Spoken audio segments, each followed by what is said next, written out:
আচ্ছা, তোমরা কারা কারা এই কার্টুনটা দেখতে পছন্দ করো বা পছন্দ করতে? আমি তো এই কার্টুনটা দেখতে অনেক পছন্দ করি। ছোটবেলার অনেক স্মৃতি যে জড়িয়ে আছে এই কার্টুনের সাথে। ছোটবেলায় দিদির সাথে ঝগড়া করা, কে আগে রিমোট নিয়ে বসবে, কে টিভির সামনে বসবে, এই কার্টুন দেখবে, সে অনেক স্মৃতি জড়িয়ে আছে।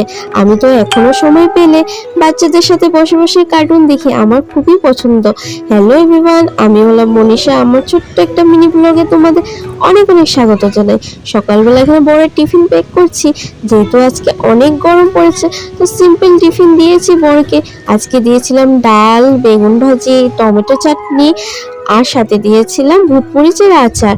অনেকে আবার বোম্বাই মরিচও বলে থাকে। এই আচারটা যে গরম গরম ভাতের সাথে কিছু ভাজি দিয়ে খেতে যে খুবই দারুণ লাগে। এখানে বড় টিফিন প্যাক করে তারপরে যে আমি আমার ব্রেকফাস্টটা কমপ্লিট করে নিলাম। ব্রেকফাস্ট কমপ্লিট করার পরে সে অনেক কাজ ছিল, কারণ কালকে আমাদের ঘরে কালী পুজো আছে, বৎসরিক কালী পুজো। তো সেই জন্য দেখো ঠাকুরের সব বাসন বের করে নিলাম, কারণ বাসনগুলো ধুতে হবে, সব আগের থেকে রেডি করে নিতে হবে। তারপরে দুপুরে রান্নার পালা। তো আজকে ভাবলাম শুটকি তরকারি বানাই।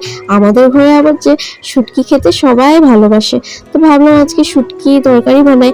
আর এই শুটকিটা দিয়ে যে তরকারি বানালে খেতে খুবই ভালো লাগে। তো এখানে আমি শুটকিগুলো বার করে নিলাম, তারপরে সবগুলো কেটে সুন্দর করে ধুয়ে পরিষ্কার করে নিলাম।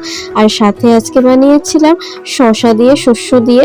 এভাবে খেতে যে মাখো মাখো করে বানালে খুবই টেস্টি লাগে।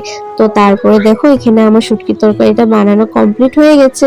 লাল লাল ঝোল করে বানিয়েছি, একটু ঝাল দিয়েছিলাম আজকে, কারণ আমার শাশুড়ি মা বলেছিল। আর এই মিনি ব্লগটা এই পর্যন্তই, এখনের জন্য টাটা।